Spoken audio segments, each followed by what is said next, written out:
antes de fazer bem, a gente não pode fazer mal. Mas eu vou contar uma história do meu filho. O Matheus, ele tinha medo de um fantasma e, segundo ele, o Bu, lembra até do nome, que morava embaixo da cama dele. E toda noite ele me chamava: "Pai, pai, vem cá ficar comigo e tal". E eu: "Calma, Matheus, calma, não tem fantasma não, vem cá pra você olhar". E ele não queria: "Ah, não, tô com medo, acende a luz". Aí certo dia eu consegui fazer ele olhar. A hora que ele olhou debaixo da cama, não tinha nada, obviamente. Aí ele virou pra mim e falei: "Viu, Matheus? Não tem fantasma não". E, "É". Ele foi embora. E o que que isso tem a ver com a saúde baseada em evidência? Conto pra vocês daqui a pouquinho.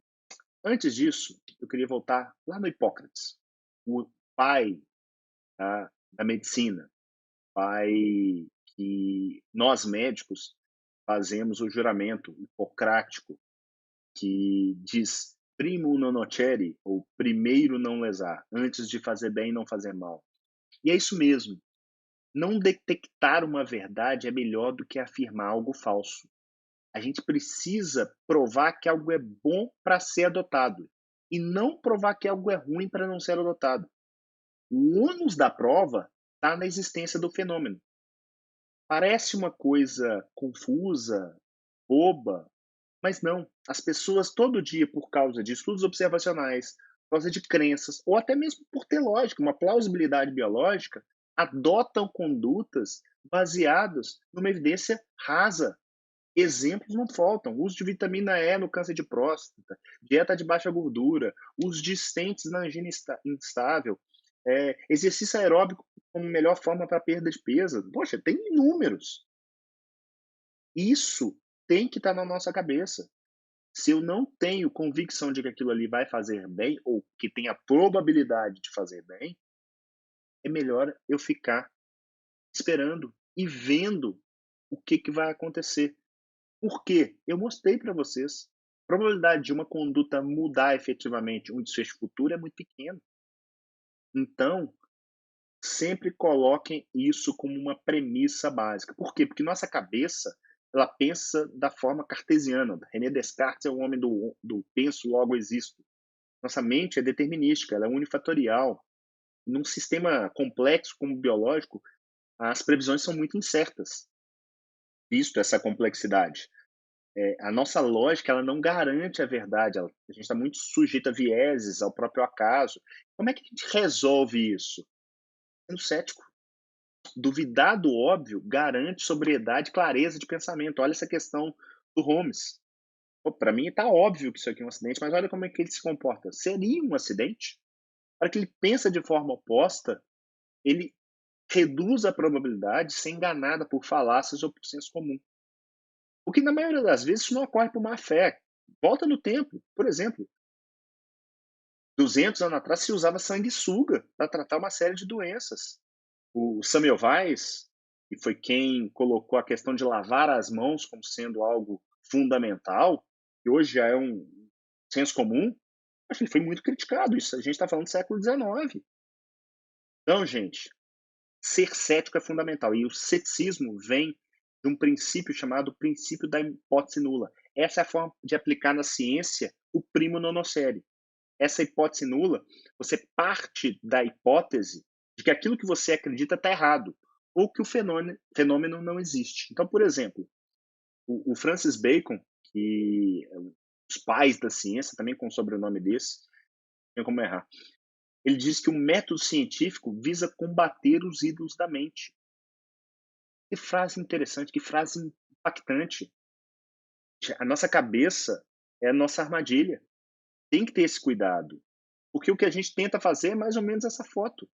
Encaixar a todo custo a pecinha do quebra-cabeça para satisfazer quem? Sua mente. Que é crente, que acredita que a carne faz mal.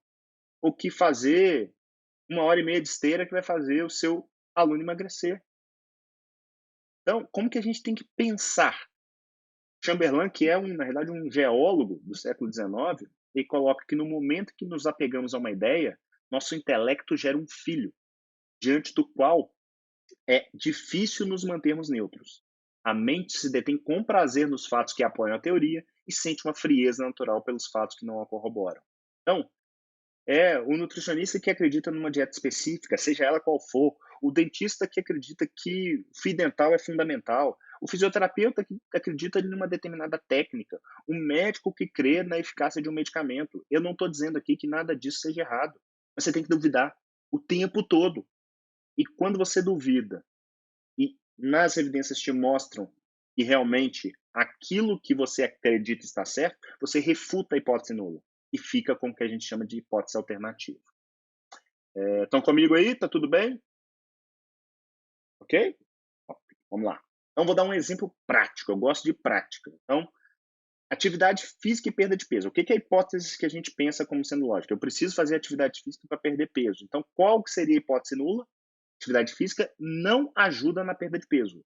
Se eu conseguir refutar isso através da ciência, eu passo a confirmar ou acreditar com mais veemência que a atividade física é importante na perda de peso. Esse trabalho que eu vou mostrar para vocês, ele saiu na New England, é um randomizado com 4 grupos. O primeiro fazendo dieta, o segundo exercício aeróbico mais anaeróbico, um total de 90 minutos, 3 vezes por semana. Um terceiro grupo somava dieta mais atividade física e um quarto grupo era o grupo controle, não fazia nada. Olha o resultado. Para perda de peso, tá? Dieta ou dieta mais exercício, a mesma coisa. Ah, não, mas eu conheço o Zé que fez atividade física e ele perdeu peso. Tá bom, isso pode ter acontecido com o Zé. Isso não significa que, na média, isso ocorra. E a gente traz das evidências a média. Então, se a gente for dizer para a média da população a atividade física é fundamental para a perda de peso, por esse trabalho já dá para mostrar que não. E o conjunto das evidências corrobora isso que eu estou falando. Perde muito pouco peso com atividade física isoladamente. Olha o que aconteceu o controle, que não fez nada versus exercício. E eu não estou dizendo aqui que o exercício é ruim. É mais ou menos você ter um martelo, mas você precisa serrar uma árvore. A ferramenta é boa, mas ela não serve para aquilo que se propõe. Ok? Outro exemplo, rins e coração são órgãos que andam muito junto. E tem um sistema chamado sistema renina-angiotensina-aldosterona. Ele é bloqueado terapeuticamente na tentativa de fazer o controle de uma síndrome chamada síndrome cardiorrenal, quando o coração atrapalha os rins ou vice-versa.